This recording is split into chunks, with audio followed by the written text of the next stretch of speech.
E aí, pessoal, bem-vindo mais uma vez ao meu canal, Pensando Alto Filosofia. Esse espaço democrático que a gente cria para podermos dialogarmos e partilharmos aquelas coisas que são as mais fundamentais, aquilo que manifesta e expressa a nossa capacidade humana de pensarmos juntos, não é? Meu nome é Pedro Paulo e hoje eu vou estar falando de mais um vídeo que toca polêmicas, né? Esse vídeo está sendo postado no dia 31 de março de 2019 e há um pouco mais de 10 dias o atual presidente da República, Jair Messias Bolsonaro, enviou uma notificação, vamos dizer assim, para as Forças Armadas, convidando as Forças Armadas do Brasil a comemorarem, a expressão é essa, comemorarem o dia 31 de março como o grande dia do golpe militar de 64. Não é a primeira vez que Bolsonaro realiza uma ação nesse sentido. Ainda como deputado, o então político deputado Jair Messias Bolsonaro havia feito uma celebração acerca disso, né? Eu não vou entrar no mérito e na polêmica sobre se devemos ou não concordar com o que Bolsonaro está dizendo, mas eu queria que a gente pudesse talvez refletir algumas coisas a partir de dados que a filosofia política nos possibilita pensarmos e pensarmos juntos. Bom, o primeiro deles é por que nós falamos de ditadura? Esses dias eu estava num ambiente acadêmico, na verdade trabalhando uma atividade de produção textual com pessoas que pretendem fazer um determinado concurso militar, e o texto que nós líamos, sem nenhuma intencionalidade, era um texto que na verdade falava sobre fatos e boatos de um artista brasileiro, apresentava um personagem que havia lutado contra a ditadura militar. A palavra aparecia assim, né? Fulano de tal lutou contra a ditadura militar e por isso havia se tornado famoso. Um dos alunos riu com um tom de ironia, olhou para minha cara e disse assim: mas Pedro, não existiu ditadura. Durante os anos de 64 a 85, o Brasil viveu uma revolução militar. E aí eu tive que tentar discutir com a turma, né? E na verdade nós paramos a aula naquele momento para discutirmos justamente esse conceito. Por que nós falamos de ditadura? O que é uma ditadura? E por que a expressão uma revolução militar não se encaixaria? Muito simples. Revolução é a palavra que nós utilizamos para qualquer movimento que pretenda derrubar o governo vigente através, muitas vezes, de uma manifestação massiva, não é? Derrubar o governo vigente para instaurar um novo tipo de governo. Então, sim, a ditadura ela pode ter começado como uma revolução e começou como uma revolução diretamente ligada ao sudeste do Brasil, né, Minas, São Paulo e Rio de Janeiro, em que os militares se movimentaram, não é, em direção a esses estados e aí proclamaram o golpe. Então, isso é uma revolução, é um movimento, ok? Só que qual é o grande problema de falarmos que de 64 a 85 nós tivemos uma revolução governando o Brasil? É porque a revolução não governa. A revolução ela é sempre transitória. A revolução ela tem um caráter de destituição de um poder vigente e instauração de um novo poder, ok? O que acontece é que, no caso preciso do Brasil em 64, muito concretamente ali no dia 2, de abril de 64, a revolução ela culminou com a ascensão ao poder de uma casta de militares que instauraram um regime autoritário no país, não é?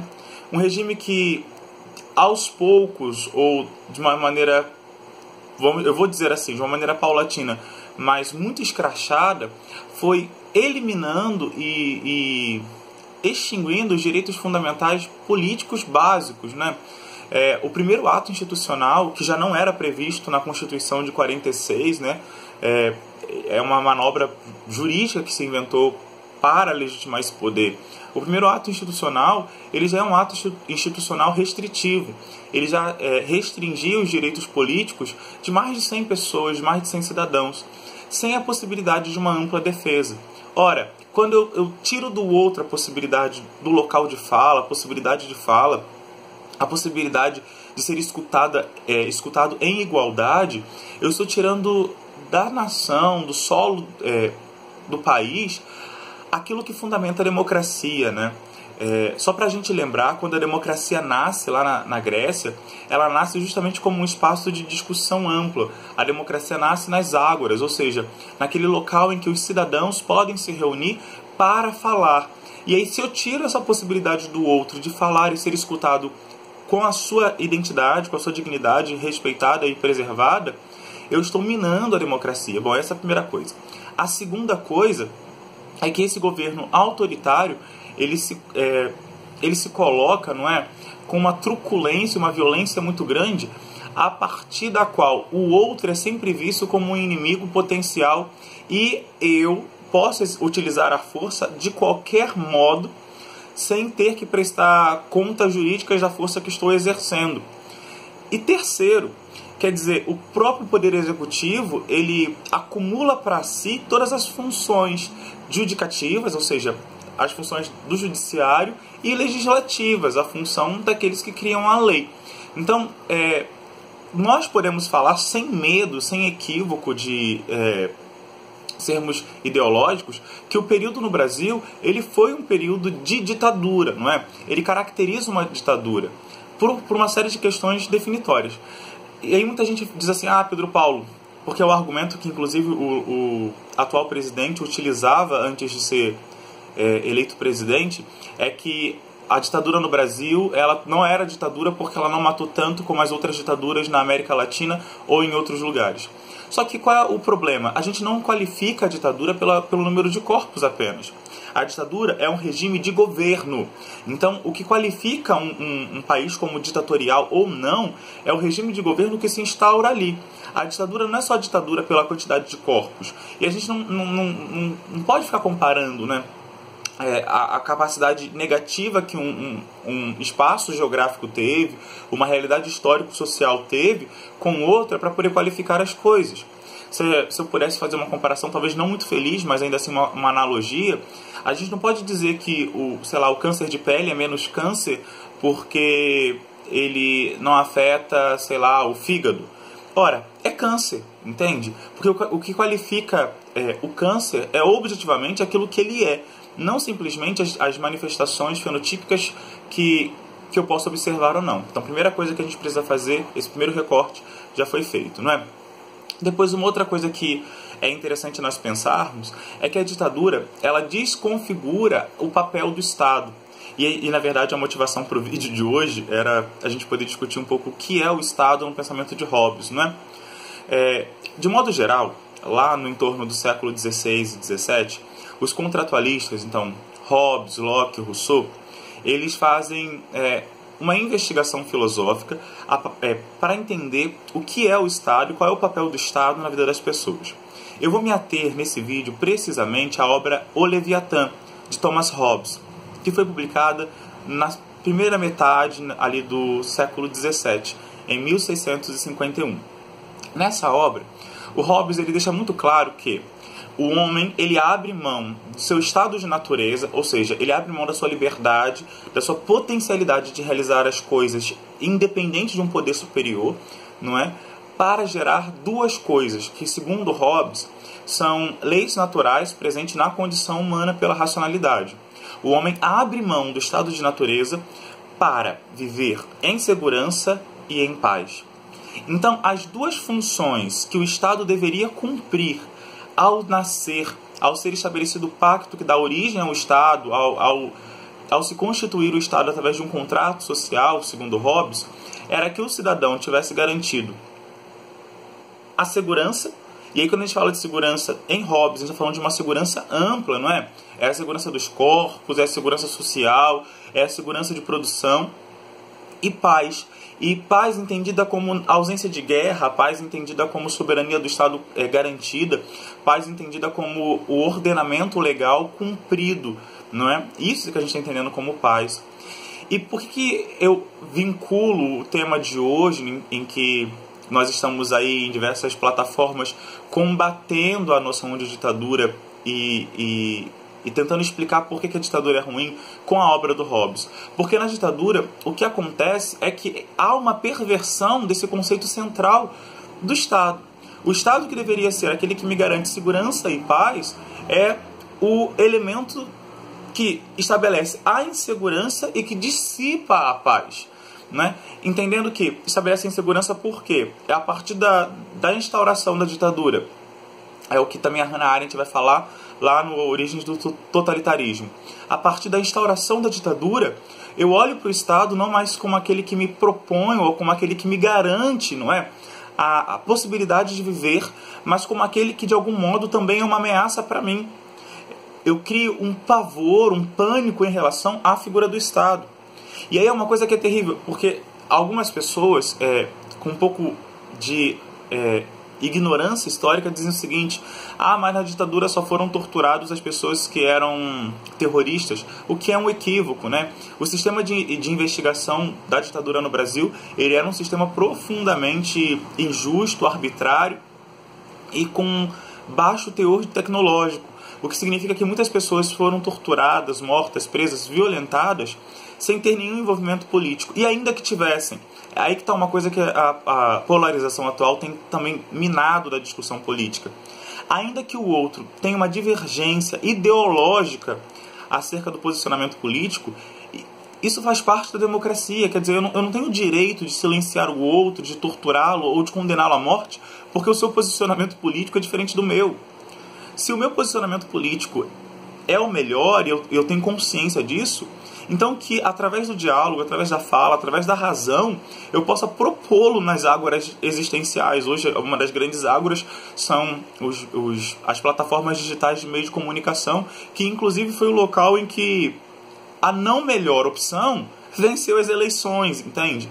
Então, assim, e uma vez vencida, reparem, faz parte do jogo democrático que mesmo que eu não concorde com o posicionamento que está se tomando, né, e aqueles que me conhecem mais de perto sabem o quanto eu sou crítico dos posicionamentos que o Bolsonaro toma, eu jamais vou dizer que o Bolsonaro não é meu presidente, porque eu faço parte do jogo democrático. Quer dizer, eu fui vencido nas urnas, mas isso não altera o fato de que ele venceu legitimamente.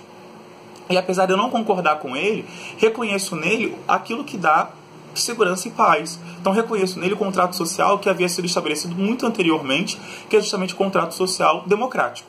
Ok? E isso para dizer o quê? As pessoas costumam dizer o seguinte: só bandidos ou terroristas foram perseguidos pela ditadura. O que não é uma verdade. O que não é uma verdade. Todos os que estavam ligados aos grandes centros urbanos sentiam medo. Sentiam medo porque a vida ela começou a não representar mais uma sacralidade, e a existência passou a estar condicionada à visão que o Estado tinha de mim ou não. Isso é muito ruim, porque isso disciplina, no sentido bem Foucaultiano, né? Quer dizer, o sujeito deixa de ser aquele que age, que é a noção mais precisa de sujeito, para se tornar aquele que é sujeitado, aquele que é oprimido. E as pessoas começam a ser oprimidas em esferas outras que não deveriam ser, não é? E essa que é a grande questão que a ditadura ela impõe. Então, o sistema ditatorial ele se coloca como aquele que esfacela a seguridade, então a segurança. E em outra perspectiva, pela fluidez que a própria ditadura impõe em relação às leis, porque as leis deixam de ser os critérios últimos de verificação e a vontade do ditador ou do conjunto, do grupo de ditadores é o que vigora, a paz fica também instável, né? Porque hoje aquilo que é lei numa ditadura pode não ser amanhã a bel prazer do ditador. Então, o dia 31 de março de 64, ele marca uma história, uma das páginas mais sangrentas da nossa história, e uma história muito triste que precisamos contar. Eu colocava numa das minhas redes sociais, lá no Facebook, que eu faço questão de fazer memória dessa data, não para comemorá-la como o nosso presidente pediu, mas para que ela não seja esquecida. Dia 31 de março é o dia em que a soberania do povo brasileiro foi colocada no chão, foi colocada no chinelo, pela vontade de um grupo, de um partido. Então essa é uma questão. E uma outra questão é para que não se esqueça as vítimas da ditadura, para que não se esqueça as lágrimas que foram derramadas, o sangue que foi derramado, né? E para que a gente possa pensar que tipo de país ou que tipo de governo nós estamos desejando e promovendo para o futuro. Porque quando nós escutamos pessoas dizendo que torcem pela volta da ditadura, O que nós estamos ouvindo as pessoas dizerem é que elas torcem pela volta da barbárie. Ah, Pedro Paulo, mas o meu avô dizia que na época da ditadura nós tínhamos uma criminalidade menor. Peraí, mas quais são os critérios que nós estamos utilizando para avaliar isso? Hoje você é furtado a sua carteira e você prontamente vai a uma delegacia fazer o registro de ocorrência. O que na década de 50 e 60 não era uma prática comum. Só para lembrar, nós tínhamos um índice enorme de analfabetismo. As pessoas eram roubadas, violentadas, agredidas e elas não recorriam, muitas vezes, aos sistemas, né, jurídicos, policiais para prestar queixas. Então, os dados eles eram diferentes. A conjuntura sociopolítica nacional e internacional era diferente. Então, fazer uma comparação entre o Brasil do século XXI e o Brasil da década de 60 e 70 é uma comparação anacrônica. É tentar comparar o incomparável. Agora, uma coisa nós podemos dizer, e é justo que se diga, a função do Estado, segundo Hobbes e segundo grande parte dos filósofos políticos, a função do Estado é garantir a possibilidade do sujeito desempenhar a sua vida de uma maneira segura e em paz. E isso, na ditadura, é impossível. Então, não é um vídeo engajado, é um vídeo para que a gente possa pensar juntos, né? Se você é formado em história, se você tem alguma coisa para contribuir, por favor, comenta aqui embaixo, apresenta aí argumentos, fatos, coisas que sejam da tua área de conhecimento, enriquece essa discussão. Se você era da área de filosofia e pensa filosofia política a partir de outros autores como Rousseau, Locke, Rawls, também seria muito interessante que você deixasse o seu comentário. Se você tem alguma dúvida, é só deixar aí também na caixa de comentários e à medida que forem aparecendo, a gente vai tentando responder. E vamos criar esse espaço de diálogo, essa grande ágora que é a internet, em que nós podemos pensar juntos, pensar democraticamente e pensar para promover a paz. Um forte abraço, desejo a você uma excelente semana, paz e bem.